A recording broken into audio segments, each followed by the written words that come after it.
Hey guys, welcome back to another super fast tutorial. Today I will show you how to add cinematic black bars to your video.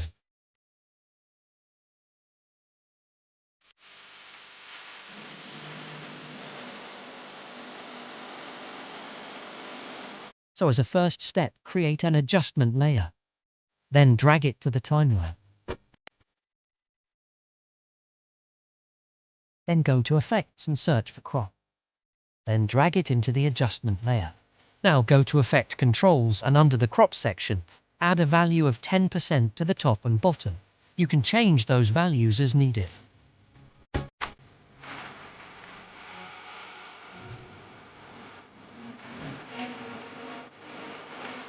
Thank you for watching. If you enjoyed it, please subscribe and give me a thumbs up. And if you have any questions, comment below, and I will reply as soon as possible. See you again in the next video.